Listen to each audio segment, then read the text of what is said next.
नमस्कार मित्रों, मैं राहुल लाल।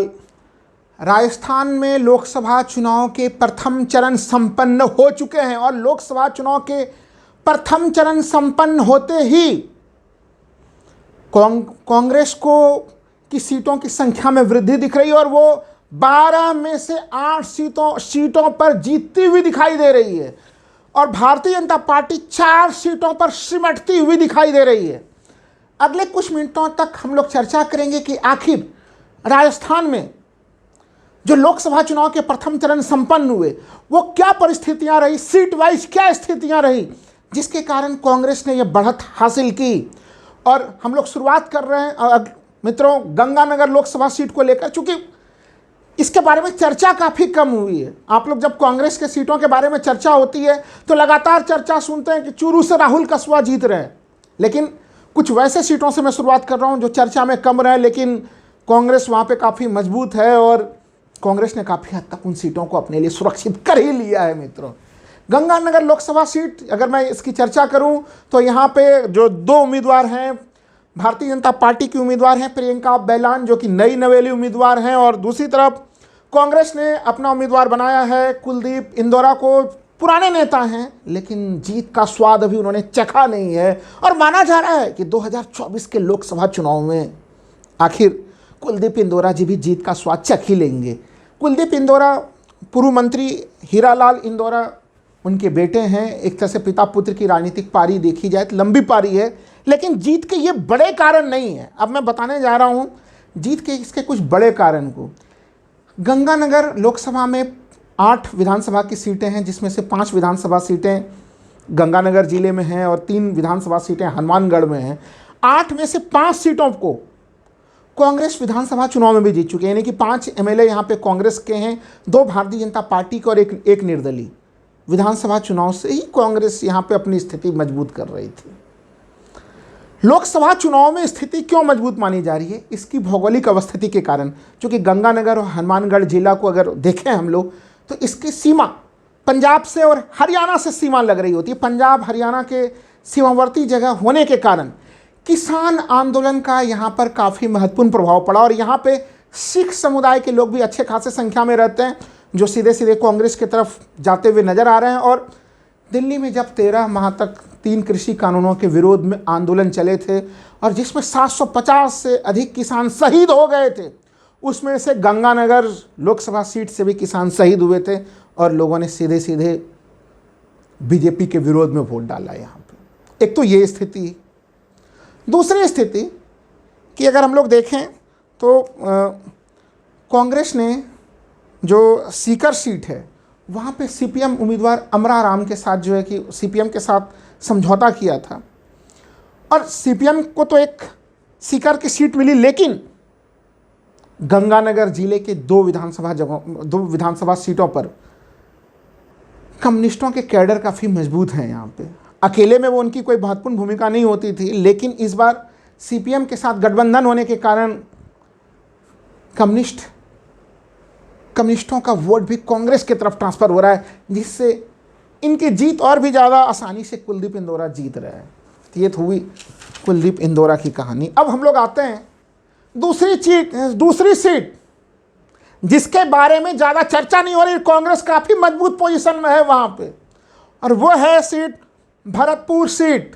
संजना जाटव कांग्रेस के उम्मीदवार हैं और महज 25-26 साल की युवा उम्मीदवार हैं वो।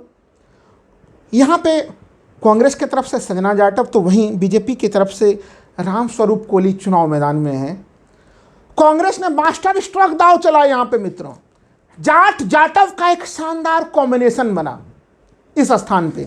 देखिए यहाँ पे अगर इस भरतपुर विधानसभा सीट की बात करें तो यहाँ पे लगभग 5 लाख के आसपास जाट हैं और 4 लाख जाटव हैं। तो मित्रों मैं बता रहा था कि भरतपुर लोकसभा सीट में जाट जाटव का कॉम्बिनेशन कांग्रेस ने उसके ऊपर बिल्कुल मास्टर स्ट्रोक दाव चल दिया है। यहाँ पे जाटों की संख्या मैंने बताई 5 लाख और जाटव संख्या 4 लाख। अंजना जाटव उसी समुदाय से आ रही हैं, वो वोट तो वो ले ही रही हैं, लेकिन विश्वेंद्र सिंह पूर्व मंत्री रहे गहलोत सरकार में, जाटों के अच्छे खासे बड़े नेता रहे हैं। उनके प्रयासों से सचिन पायलट के प्रयासों से जाट वोटर्स भी कांग्रेस की तरफ गए। अब देखिए मित्रों, मैं अभी बात तो भरतपुर सीट को लेकर कर रहा था कि काफ़ी हद तक यहाँ पे कांग्रेस ने अपनी मजबूत पकड़ बनाई है।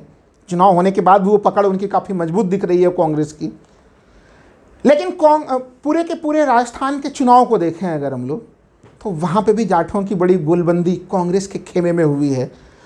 और इसे समझने के लिए हम लोगों को चलना पड़ेगा शेखावटी क्षेत्र में। मित्रों, 2 लोकसभा सीटों की बात कर चुका हूँ, गंगानगर और भरतपुर। अब मैं चल रहा हूँ शेखावटी क्षेत्र में, चूंकि शेखावटी क्षेत्र में 3 लोकसभा सीटें हैं और तीनों लोकसभा सीटों में भारतीय जनता पार्टी का सुपड़ा साफ होता हुआ दिखाई दे रहा है।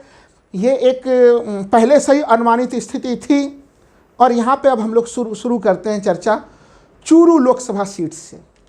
चूरू में राहुल कसवा काफ़ी मजबूती से चुनाव लड़ा है और भारतीय जनता पार्टी के लोग भी ऑन रिकॉर्ड कैमरे के सामने में स्वीकार नहीं करते, लेकिन ऑफ रिकॉर्ड स्वीकार कर रहे हैं कि चूरू सीट तो हम लोग हार रहे हैं। तो यहाँ पे क्या स्थितियाँ रहीं जो कि चूरू में राहुल कसवा की इतनी मजबूत दावेदारी हुई कांग्रेस के प्रत्याशी राहुल कसवा की। देखिए, राहुल कसवा भारतीय जनता पार्टी से पहले सांसद थे चूरू में, लेकिन राजेंद्र राठौर भारतीय जनता पार्टी के वरिष्ठ नेता, उनके साथ उनके मतभेद होते हैं और राजेंद्र राठौर चूरू से राहुल कसवा का टिकट काट देते हैं और फिर वो कांग्रेस ज्वाइन करते हैं और कांग्रेस से टिकट लेते हैं। लेकिन इससे जो संकेत गए राजस्थान लोकसभा चुनाव में, जाट वोटर्स जो कि विधानसभा चुनाव में उन लोगों ने काफ़ी ज़्यादा खुलकर भारतीय जनता पार्टी के पक्ष में वोट किया। राहुल कसवा प्रकरण से बड़ी नाराज़गी फैली जाटों में और लगा कि किस तरह से जाटों के इतने बड़े नेता को भारतीय जनता पार्टी सम्मान नहीं कर रही है। राजेंद्र राठौर ने टिकट काट दिया और यहाँ से जो जाटों का भारतीय जनता पार्टी के प्रति मोहभंग शुरू हुआ वो पूरे राजस्थान में फैलना शुरू हो गया। आगे हम लोग वो भी चर्चा करेंगे कि जाटों के और भी क्या नाराज़गी के कारण रहे। तो चूरू राहुल कसवा तो जीत ही रहे, लेकिन दूसरी बड़ी नाराज़गी के कारण जो रहे मित्रों, देखिए जाटों की कुछ पुरानी मांगें थी कि वो केंद्रीय ओबीसी लिस्ट में अपने नाम को शामिल कराना चाहते थे। वो भारतीय जनता पार्टी अपने पूरे 10 साल में वो काम नहीं कर पाई। इसके अलावा जो अग्निपथ है, चूँकि देखिए पूरा जो शेखावटी क्षेत्र है यहाँ से लोग भारी संख्या में सेना में जाते हैं। अभी तो हम लोग चूरू की बात कर रहे हैं, लेकिन सीकर हो, झुंझुनू हो, इन सारे जगहों पे अग्निवीर मामला जो है कि काफ़ी गर्म है और लोग इससे काफ़ी असंतुष्ट हैं।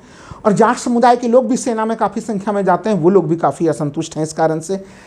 हरियाणा में जो सेलिब्रिटी मुख्य महिला पहलवान जो जाट समुदाय से थीं, उन लोगों ने जिस तरह से यौन उत्पीड़न के मामले भारतीय जनता पार्टी के सांसद बृजभूषण शरण सिंह के ऊपर लगाए और सरकार ने अब तक बृजभूषण शरण सिंह पर कोई कार्रवाई नहीं की, उससे भी नाराज़गी की स्थिति रही भारतीय जनता पार्टी के साथ। लेकिन इस नाराज़गी को बढ़ाने में और महत्वपूर्ण भूमिका रही, यहाँ पे भारतीय जनता पार्टी के प्रदेश अध्यक्ष थे सतीश पुनिया, जो कि जाट थे और उन्हें हटा दिया गया प्रदेश अध्यक्ष पद से। ये भी एक नाराज़गी की स्थिति रही।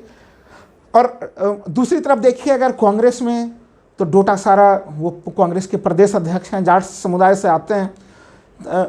वो जिस तरह से जनता से कनेक्ट करते हैं, वो एक तेजस्वी भाषण भी देते हैं और डांस भी करते हैं, लोगों को कनेक्ट करते हैं। वो लोग इसकी आलोचना करते हैं, लेकिन इन सब मामलों के कारण से कि एक तरफ भारतीय जनता पार्टी जाट अध्यक्ष को हटा देती है, कांग्रेस जो है कि गोविंद डोटासारा को लेकर आती है और लास्ट में जो कहते हैं कि बहुत घटनाएं कई तरह की हो रही होती हैं, लेकिन एक कोई ट्रिगर पॉइंट चाहिए होता है। अब वो ट्रिगर पॉइंट था राहुल कसवा का टिकट कटना। और इन सब स्थितियों ने अभी 3 महीने 4 महीने पहले जब दिसंबर में चुनाव संपन्न हो रहे थे मित्रों, तो वही जाट समुदाय जो बीजेपी के खेमे में था, आज के समय में हम लोग देखते हैं कि वो कांग्रेस के खेमे में पूरे राज्य में, प्रदेश में वोट कर रहा है। अगली सीट है मित्रों हम लोगों की सीकर की सीट। बड़ी ही रोचक कहानी है। सीकर जैसा हम लोग जान रहे हैं, वहाँ पे सीपीएम के उम्मीदवार अमराराम हैं गठबंधन की तरफ से, और वो शुरुआत से बड़े मजबूती से चुनाव लड़ रहे थे सीकर में अमराराम। लेकिन चुनाव से 1 सप्ताह पहले भारतीय जनता पार्टी ने धनबल के माध्यम से, तमाम तरह की चीज़ों से सीकर में अमराराम के ऊपर बढ़त बना ली थी। लेकिन उसके बाद अमराराम ने भी एकदम एक 2020 मैच जैसी स्थिति थी। उसके बाद अमराराम ने भी लगभग 3 दिन पहले पूरी ताकत झोंकी और कल चुनाव संपन्न जब हो रहे थे तो उस समय तक अमराराम एक मजबूत स्थिति में रहे और अमराराम अब इस सीट पे काफ़ी सुरक्षित, सेफ महसूस कर रहे हैं इस समय। तो यह सीट भी जो है वो भारतीय जनता पार्टी के हाथों से निकलती हुई लग रही है मित्रों। इसके अतिरिक्त शेखावटी का तीसरा सीट है मित्रों, वो है झुंझुनू सीट। झुंझुनू सीट पे लड़ रहे हैं कौन? बृजेंद्र ओला, जो कि बड़े नेता शीशराम ओला के बेटे हैं। और शीशराम ओला कभी भी निर्भर नहीं रहे किसी पार्टी विशेष पे, जहाँ से चाहते थे वहीं से चुनाव जीतते थे। और इस बार भी बृजेंद्र ओला काफ़ी मजबूती से चुनाव लड़े हैं और यह सीट भी सुरक्षित है। माना जा रहा है कि मजबूती के साथ यहाँ पे कांग्रेस ने अपने झंडे गाड़ दिए हैं। इसके बाद अगली सीट महत्वपूर्ण होती है मित्रों, वो है दौसा की सीट। देखिए यहाँ पे अगर हम लोग देखें तो मीना और गुज्जर वोटों की बड़ी महत्वपूर्ण भूमिका होती है। मुरारी लाल मीना यहाँ पे कांग्रेस के उम्मीदवार थे कि जानते हैं भारतीय जनता पार्टी की तरफ से यहाँ पे किरोड़ी लाल मीना काफ़ी लोकप्रिय रहे हैं, लेकिन मीना समुदाय में उनको लेके भी नाराज़गी थी कि उनको जो महत्वपूर्ण स्थान, पोर्टफोलियो, उनके उप मुख्यमंत्री पद का अनुमान लगा रहे थे मीना समुदाय के लोग, वो विधानसभा में जीतने के बावजूद भी उन्हें नहीं मिला। और एक बड़ी महत्वपूर्ण चीज़ मैं बता दूं कि यहाँ पे ये सचिन पायलट का गढ़ भी है, तो गुज्जर वोटों और मीना वोटों का काफ़ी अच्छे से कॉम्बिनेशन हो गया है यहाँ पे। ये सीट भी सुरक्षित है। लेकिन जो एक पॉइंट यहाँ पे और मैं जोड़ देना चाहूँगा मित्रों, कि 3 ट्रिगर पॉइंट अगर हम लोग जातीय समीकरण की दृष्टि से देखें, जिसमें से एक की मैं व्याख्या कर चुका हूँ कि जाट वोटर्स का झुकाव जो है वो कांग्रेस की तरफ हुआ है। दूसरा मैं कह दूं कि जो SC ST वोटर्स हैं उनका झुकाव भी बड़ी ज़बरदस्त रूप से कांग्रेस की तरफ राजस्थान में हुआ है। उसका कारण क्या है कि भारतीय जनता पार्टी के ऊपर जो आरोप लग रहे हैं कि वो संविधान पे हमला कर रही है और संवैधानिक संस्थाओं को कमज़ोर कर रही है, वहाँ से संकेत ये भी निकले कि जिस तरह से निजीकरण को काफ़ी ज़्यादा प्रमोट किया जा रहा है, सरकारी नौकरियों के वैकेंसीज़ को कम किया जा रहा है, वहाँ से निष्कर्ष ये भी निकला कि वह आरक्षण को भी कमज़ोर करने की तरफ कदम बढ़ा रही है। और इन सब कारणों से ST SC समुदाय की गोलबंदी कांग्रेस की तरफ हुई। 9% यहाँ पे लगभग मुस्लिम समुदाय के वोटर्स हैं राजस्थान में, उनकी गोलबंदी भी सीधे सीधे टीम इंडिया कांग्रेस की तरफ रही। तो मित्रों, अब तक हम लोगों ने जिन सीटों के बारे में चर्चा कर ली है वो सीट थे, एक तो गंगानगर, फिर हम लोगों ने भरतपुर सीट की चर्चा की, और उसके अतिरिक्त हम लोगों ने शेखावटी क्षेत्र के 3 सीट चूरू, सीकर, झुंझुनू उसकी चर्चा की। दौसा सीट की चर्चा की कि यहाँ पे भी स्थिति मजबूत है। 2 और सीटों के बारे में भी सुन लीजिए। देखिए जयपुर ग्रामीण, यहाँ पे अनिल चोपड़ा चुनाव लड़ रहे हैं और जयपुर ग्रामीण सीट पे काफ़ी ज़्यादा ताकत झोंकी यहाँ पे पूर्व मुख्यमंत्री अशोक गहलोत ने, और इस कारण से माली वोट भी जो है वो कांग्रेस की तरफ है। और दूसरी तरफ यहाँ पे काफ़ी ताकत जो है वो सचिन पायलट ने भी लगाई है, जिसके कारण से गुज्जर वोटों का भी जो है संकेंद्रण, गुज्जर वोटों का भी झुकाव कांग्रेस की तरफ हुआ है। तो माली और गुज्जर वोटों ने यहाँ पे कहीं न कहीं कांग्रेस को बढ़त दिला दी है। और 8वें सीट जिसके बारे में मैं चर्चा कर रहा हूँ मित्रों, चूँकि मैंने बोला था शुरुआत में ही कि 12 सीटों में से 8 सीटों पर मजबूत हालत में कांग्रेस नज़र आ रही है। वो है कांग्रेस और कांग्रेस गठबंधन। नागौर सीट पे हम लोग जान रहे हैं कि वहाँ पे हनुमान बेनीवाल वो चुनाव लड़ रहे हैं, और हनुमान बेनीवाल की सीधी प्रतिस्पर्धा है ज्योति मिर्धा के साथ।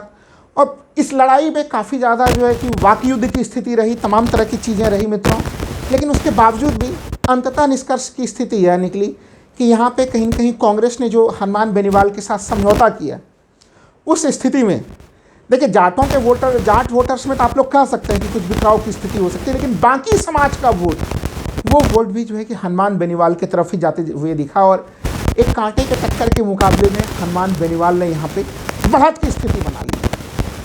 ये सीधे वो सीटें हैं मित्रों जिसमें हम लोग कह सकते हैं कि बढ़त की स्थिति है, जहाँ पे कांग्रेस बढ़त में है। लेकिन एक सीट में चर्चा करूं जहाँ पे एकदम कांटे की टक्कर की स्थिति है मित्रों, वो है अलवर की सीट। अलवर में भूपेंद्र यादव वो बीजेपी की तरफ से हैं, और दूसरी तरफ ललित यादव हैं वो कांग्रेस की तरफ से हैं। यहाँ पे कांटे की टक्कर की स्थिति है, इसलिए मैंने इसको कांग्रेस की तरफ झुके हुए सीटों में नहीं रखा। तो ये है राजस्थान के 12 लोकसभा सीट, जिसमें से मैं मान रहा हूँ कि 8 लोकसभा सीटों में कांग्रेस की स्थिति काफ़ी मजबूत रही है। और सीट वाइज तमाम तरह की चीज़ों में जो मुद्दे रहे, जो कांग्रेस ने जो मुद्दे उठाए, राहुल गांधी की भारत जोड़ो न्याय यात्रा से जो मुद्दे उठे, वो तमाम मुद्दों का यहाँ पे काफ़ी ज़्यादा प्रभाव है। धन्यवाद।